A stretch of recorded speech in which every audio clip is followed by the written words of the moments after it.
अभी हम लोग आज पढ़ेंगे पास्ट परफेक्ट टेंस। ठीक है, पास्ट परफेक्ट टेंस हम लोग कहते किसको हैं, सबसे पहले ये समझ लेते हैं।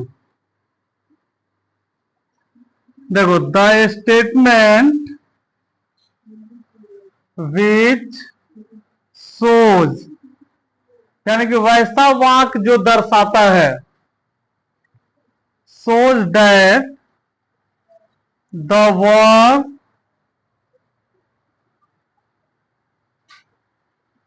Work has gone, the work has gone completed in the past time, यानी कि वैसा वाक्य जो दर्शाता है कि काम बीते हुए समय में पूरा हो चुका है ना। एंड दिस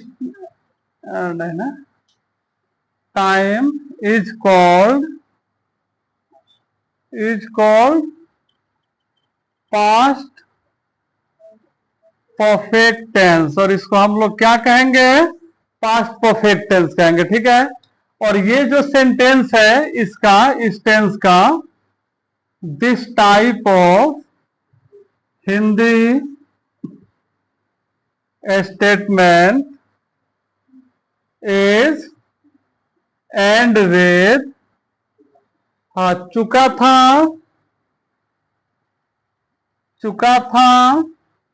चुकी थी, चुके थे, ईटीसी, ये सभी आएगा तो उसको हम लोग कौन सा टेंस समझेंगे, पास्ट परफेक्ट टेंस। हाँ, और पास्ट परफेक्ट क्या है, जैसे देखो हम लोग बोलते हैं, हम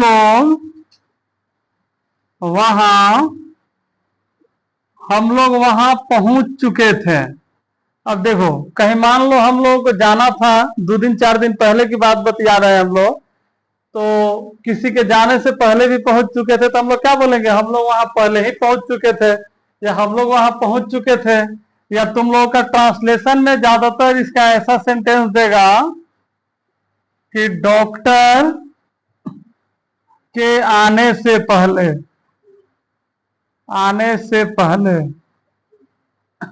रोगी मर चुका था। यानी कि डॉक्टर जब तक आया तब तक रोगी का क्या हुआ, मर चुका था, 1 2 3 ऊपर पहुंच चुका था ना। तो इसको भी हम लोग कैसे बनाएंगे ये सभी बताते हैं तुम लोगों को। जैसे देखो, सबसे पहले हम लोग देखते हैं अफर्मेटिव रूल को। इसका अफर्मेटिव रूल हो जाएगा, सबसे पहले क्या लिखेंगे, सब्जेक्ट के बाद हैड, फिर लिखेंगे V3 ऑब्जेक्ट, और ऑब्जेक्ट के बाद कोई भी अदर वर्ड बचता है उसको लास्ट में लिख देंगे। लेकिन सबसे पहले सब्जेक्ट, हैड, फिर V3 और उसके बाद ऑब्जेक्ट। जैसे देखो, यही जो ऊपर हम लोग लिखे हैं, हम लोग वहां पहुंच चुके थे, तो सबसे पहले इसमें सब्जेक्ट कौन है, सब्जेक्ट तो हम लोग ना है, तो हम लोग का इंग्लिश क्या हो गया, वी। अब सब्जेक्ट के बाद क्या लिखना है, हैड, वी हैड। और पहुंचना का क्या होता है, रीच मतलब पहुंचना, तो V3 क्या हो जाएगा, रीच्ड। कहाँ पहुंचने की बात हो रहा है, तो वहां, जगह का नाम वहां है, कोई जगह है तो देयर लिख देंगे। अच्छा, वही लिखा है अराइव्ड, हाँ अराइव्ड भी लिख सकता है। देखो, डॉक्टर के आने से पहले रोगी मर चुका था। देखो, इसमें डबल सेंटेंस है ना, तो सबसे पहले हम लोग इसको बनाएंगे, रोगी मर चुका था। देखो, चुका था, चुकी थी, है ना, तो सब्जेक्ट हम लोग कौन है, रोगी। तो पहले हम लोग रोगी का इंग्लिश लिखेंगे पेशेंट, द पेशेंट सब्जेक्ट हो गया, फिर क्या लिखेंगे, हैड। अब वर्ब क्या है इसका, मरना, मरने का काम है, तो डाई मिस मरना, आंख मुना जाए सांस खत्म ना, तो डाई मिस मरना, तो डाई के V3 क्या होता है, डेड। गांव में सुना होगा, कोई आदमी मर जाता है तो क्या बोलता है, डेड बॉडी आ गया, बोलता है ना। तो डेड इसलिए बोला क्योंकि मरा हुआ, मरने का काम उसका कंप्लीट हो चुका है।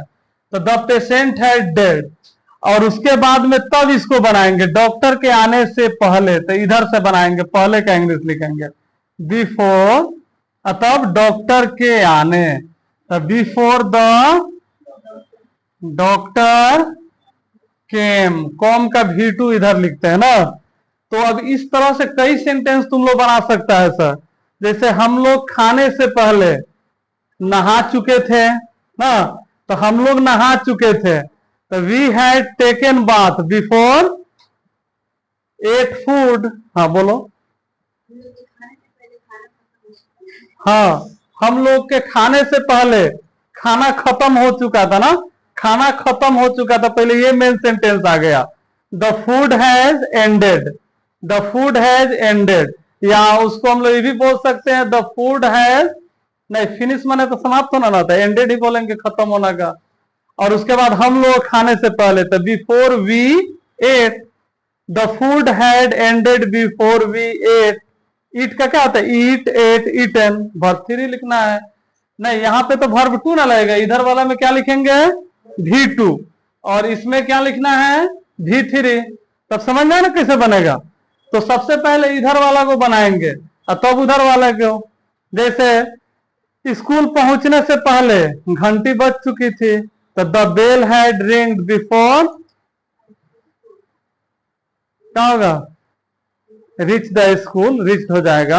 और वही होगा हम लोगों को स्कूल पहुंचने से पहले, तो बिफोर वी रिच्ड स्कूल होगा। देखो अगर निगेटिव रहा, निगेटिव रूल सबसे पहले सब्जेक्ट हैड, नोट की जरूरत पड़ेगा तो नोट, नहीं तो V3 ऑब्जेक्ट। जैसे देखो मेरे पहुंचने के पहले, मेरे पहुंचने के पहले वह खाना नहीं खाया था, या वह खाना नहीं खा चुका था, या नहीं खाया था, दोनों बात एक ही ना हुआ, ये बोलो या ये बोलो। तो सबसे पहले बोलेंगे वह खाना नहीं खाया था, तो he had not eaten, eaten लिख सकता है सब या टेकन लिख सकता है सब, फूड। और फिर उसके बाद में देखो खाने पीने के लिए है ना, एडवांस में टेक का प्रयोग करते हैं, जैसे खाना खाना टेक फूड, और उससे भी एडवांस बोलेंगे तो हैव लगाएंगे टेक के जगह पर, हैव फूड। देखो मेरे पहुंचने के पहले, तब बिफोर, पहुंचना का इंग्लिश हो गया, और तब मेरे पहुंचने, तब बिफोर आई रीच्ड।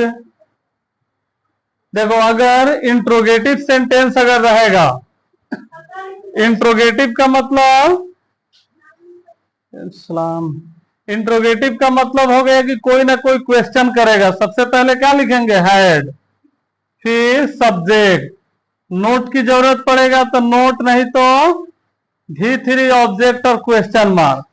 जैसे उधर से साइड से, तो साइड वाला जो घर में है ना उसी में चल जाना। जैसे देखो क्या आप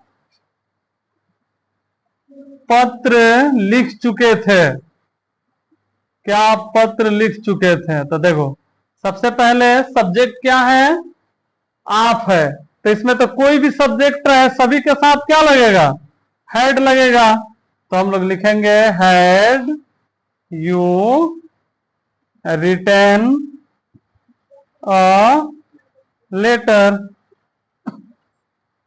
देखो अगर WH फैमिली रहता है, WH फैमिली, तो इसको हम लोग सबसे पहले क्या लिखेंगे, सबसे पहले या तो W वाला को लिखेंगे या H वाला को लिखेंगे। चलो बैठ जाओ उधर।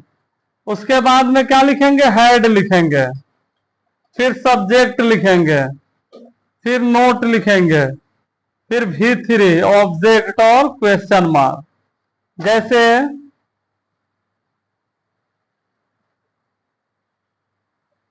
तुम तुम अपना काम कब समाप्त कर चुके थे ना। तुम ओ, तुम अपना काम कब समाप्त कर चुके थे। तो सबसे पहले हम लोग किसका इंग्लिश लिखेंगे, कब का। क्या, कब, कहाँ, कैसे, कौन रहेगा, तो पहले उसका इंग्लिश।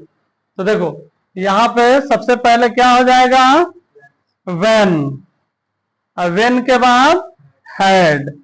व्हेन हैड यू, इसमें तो नोट की जरूरत नहीं ना है, तो यहाँ पे भी है, भी थ्री, तो समाप्त करना, तो finish. When had you finish अपना काम, तो यू है सब्जेक्ट, तो योर हो जाएगा, काम का हो जाएगा वर्क। चलो लिखो सबको, when had you finish your work. हाँ, इसमें इतना